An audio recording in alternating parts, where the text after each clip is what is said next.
Everyone, welcome back again to my channel. So for today's video guys, this is the third series ng ating pag-update sa ating solar setup, which is 6 kilowatt. Ayan na solar setup. Bali ngayon guys ay magkakaroon po tayo ng bill reveal muna. Okay, alam ko marami sa inyo ang nag-suggest or nag-aabang ng bill reveal natin since na-reading na kami last June 6. So, dumating na po yung bill natin from May 6 to June 6. Pero ito po guys ay portion ng May Meralco side at yung na-install na po yung ating solar setup. Okay, so gaya nga ng sinabi ko na itong bill cycle na ito guys na i-discuss ko ay half-half siya guys, na kung saan portion nga ng Meralco at kung kailan na-install yung ating solar setup. So, i-discuss ko kung how much yung nakonsumo namin na kuryente. Okay, so ano-ano po ba yung mga possible na appliances na nagamit namin during that time guys, so nung bago ma-install itong ating solar setup. So bago ko ibigay guys yung pinaka-amount, ayun, tapos syempre may mga i-consider tayo yung mga bagay-bagay na nagamit lalo na nung installation day guys. So yun, kaya huwag kayong magugulat kung makita nyo or marinig nyo tong amount ng aming Meralco bill from May 6 to June 6. Sabi ko naman na guys, sa nakaraang vlog namin, sa pangalawang vlog namin na update ng mga gamit or appliances na madalas namin gamitin. So, doon guys, syempre nakapaloob pa rin yung ref natin na talagang 24 hours. Tapos, mga common lang guys, mga ilaw, electric fan, TV, Wi-Fi, lahat. So, nung portion ng May guys, syempre nadagdag na itong aircon namin kasi nga 'di ba sabi ko nga sa inyo madalang kaming mag-aircon. So nitong May 6 onwards nag-aircon na kami halos kung kakalkulayin ko guys parang 8 hours sa umaga from 10 to 5 or 6, then sinisindi uli namin ng 8:30 going 9 hanggang 4 to 4:30 ng kinabukasan na. So lumalabas parang 16 hours na putol nga lang yon. So yun yung mga nakapaloob at saka syempre washing machine at mga common na mga gamit namin dito sa bahay. Pero nung installation day guys, syempre mas nadagdagan yung consumption namin dahil may mga heavy equipment talagang ginamit ang installer during that time. So nandoon guys yung nag-drill sila. Syempre hindi ko natansya kung ilang oras umandar yung pagdi-drill nila, lalo na yung isang pinakamalaking drill nila para sa ano ba yun, yung sa ilalim ng lupa guys. Tapos meron din silang pang welding na ginamit, yung pang ano sa wall. Di ko na alam guys yung mga equipment na yon. So more or less talaga kumain sila ng mga 5 hours going 6 hours during that time. Pero putol-putol naman na oras yon, hindi naman all throughout ng 5 hours talagang kumonsumo sila ng pagwe-welding at saka pag ano ba yon, yung sa drilling. Ayun, so yun yung nakapaloob dito na mga kumbaga appliances or mga equipment na nagamit sa May to June bill po namin. Okay, so handa na ba kayo sa ating bill reveal amount?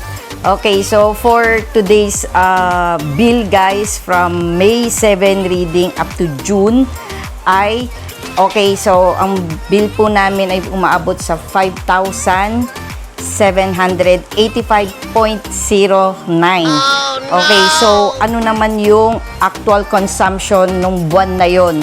So ang actual consumption namin guys ay 383 kilowatt. Okay, ngayon ang i-discuss ko sa inyo, nakatulong po ba yung solar namin sa part na yan?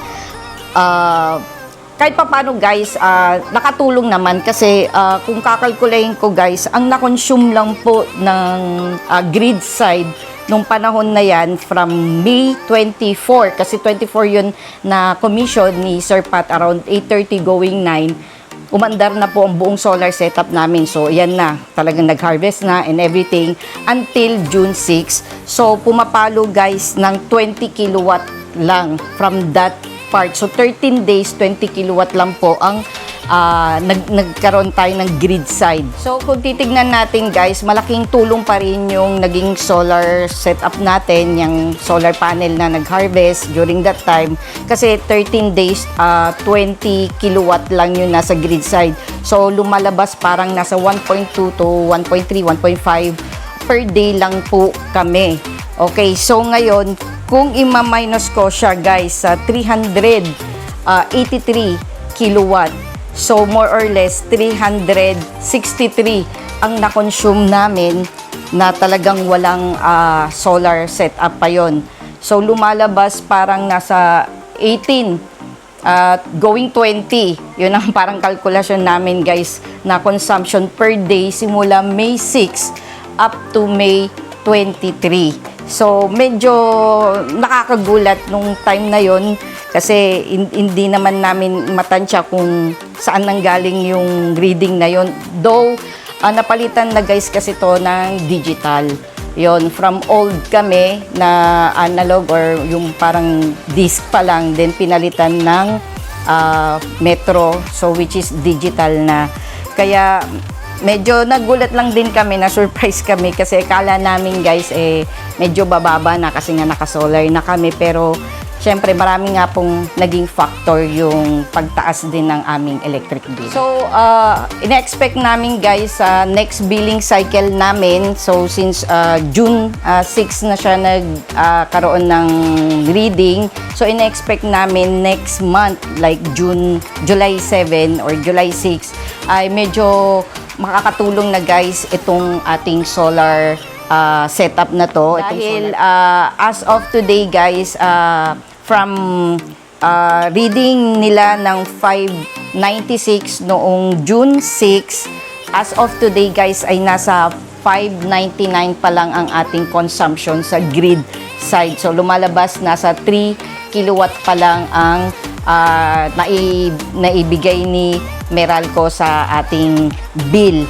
Ayan, so ina-expect natin guys na malaking tulong na itong solar setup natin pagdating na ng next bill natin. So nakikita nyo po ba guys na kung itong nakaraang bill na to from May to June bill ay yun na nga estimated natin is nasa 18 to 20 kilowatt tayo. Tapos sa kalkulasyon natin ngayon na tinitignan ko naman guys yung reading natin ay nasa 3 kilowatt pa lang tayo guys. So ilang days nang lumipas. So parang lumalabas guys na 1.2 to 1.5. Depende pa rin kasi yan sa mga upcoming days namin guys kung magagamit pa rin ba namin yung grid side or hindi. Pero at least guys, malaking kabawasan na yun guys sa ating daily consumption. Ayun. So nakikita naman natin yan guys sa likod ng ating bill, ang ating daily consumption. So yun, binis ko lang din sa nakita ko guys na daily consumption namin for this month. So, yun ang i-expectin natin guys sa pagdating ng July na bill. So, ayun guys, to summary guys ng ating napag-usapan or na-discuss natin ngayon regarding sa ating Meralco bill. So, we are excited and looking forward guys for the next bill na talagang bababa siya dahil having a solar setup, talagang malaking tulong siya guys sa pagbaba ng ating Meralco bill.